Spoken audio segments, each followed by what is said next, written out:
नमस्कार, मी हेतल महेंद्र पाटील. प्रभाग क्रमांक 6 मधून आम्ही राष्ट्रवादी शरदचंद्रजी पवार या पक्षातून उमेदवारी दाखल केलेली आहे आणि आम्ही सगळे आमचे जे उमेदवार आहेत ते आम्ही प्रचारासाठी फिरतोय आणि आमचं पॅनल इतकं स्ट्रॉंग आहे की आम्ही होम टू होम सगळीकडे फिरतोय आणि जे आमची जनता आहे, जे प्रभागातले जनता आहे, त्यांचा आम्हाला प्रतिसाद खूप छान प्रकारे मिळतोय. त्यांच्या ज्या बेसिक मूलभूत ज्या सुविधा असतात त्या आम्ही पूर्ण करू नक्कीच.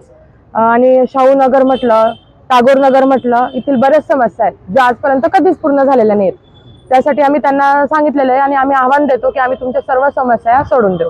धन्यवाद. किंवा महिलांसाठी आपल्या डोक्यात काय कल्पना आहेत, काय तरुणांसाठी आणि महिलांसाठी म्हणायला गेलं तर जळगावमध्ये आज रोजगार उपलब्ध नाहीये. जे बचत गट असतात त्यांच्यामधून आम्ही महिलांना विविध प्रकारचे ज्या योजना असतात त्या आणून देऊ. तसेच बारीक सारीक त्यांचे रोजगार असतात, पापड उद्योग किंवा काही छोटे मोठे उद्योग आहेत ते आम्ही त्यांच्यापर्यंत पोहोचू. त्यांना त्याच्याबद्दल विविध प्रकारचे सर्वे सुद्धा त्यांना उपलब्ध करून देऊ. खरं तर आपल्या विरोधात जे उभे आहेत त्यांना काय आव्हान राहील आपल्याला? आमच्या विरोधात जे उभे आहेत ते म्हणायला गेलं तर ते आता मागे पंचवार्षिक मध्ये होऊन गेले आणि ते पंचवार्षिक मध्ये आम्ही वार्डातलेच असल्यामुळे आम्ही त्यांचं बघितलं की काय प्रकारचे काम होते. तर आमचं आता असंच म्हणणं आहे की आता संधी आम्हाला द्यावी वार्डातले असल्यामुळे आणि आम्हाला आता उच्च शिक्षित आणि तरुण पिढी असल्यामुळे आम्हाला त्यांनी संधी द्यावी आणि हे आवाहन करू इच्छितो की आम्ही नक्कीच विजयी होणार आहेत. नमस्कार, मी किरण लक्ष्मण राजपूत प्रभाग क्रमांक 6D मधून उमेदवारी करत आहे. आम्ही लोकांच्या नागरिकांमध्ये जाऊन नागरिकांचे प्रश्न स्वतः नागरिक आम्हाला प्रभागातले प्रश्न सांगत आहेत. कारण गेले पंचवार्षिक झालेले जे नगरसेवक होते ते प्रभागात फिरकलेच नाही.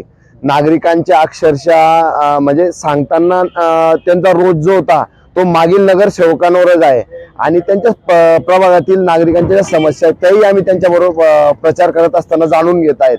आणि अत्यंत प्रभाग म्हणजे आज प्रभागात काम करत असताना हे जे नगरसेवक आहे हे फक्त नामधारी नगरसेवक आहे. कोणाला वडिलांचे नाव वापरावं लागत आहे, कोणाला काही फक्त इतकंच आहे, पण त्यांचे काम शून्य आहे प्रभागामध्ये. विरोधकांचं काही आव्हान वाटतंय का? निवडणुकीचे वाटतंय हे बघा, जे आज आपण जनतेने या सर्व जळगाव शहराच्या जनतेने बघितले जे फोडापाडीचं हे माघार घेण्यासाठी जे आज नगरसेवक काही उमेदवारांना त्यांनी दादागिरी करून पैशाचे आमिष दाखवून माघार केली, ते काही जळगाव शहराच्या जनतेला काही पटलेले नाही आहे. जनता अक्षरशः लोकांना आज तुम्ही जनतेला समोर जावं ना. जनते जर तुम्हाला इतकं हे आहे, जर तुम्हाला भाजप पक्षाला इतकं वाटतं की आम्ही इतके काम केले तितके काम केले तर तुम्ही समोर जावं लोकांच्या जनतेसमोर आणि करावं हेच आम्ही सांगतो.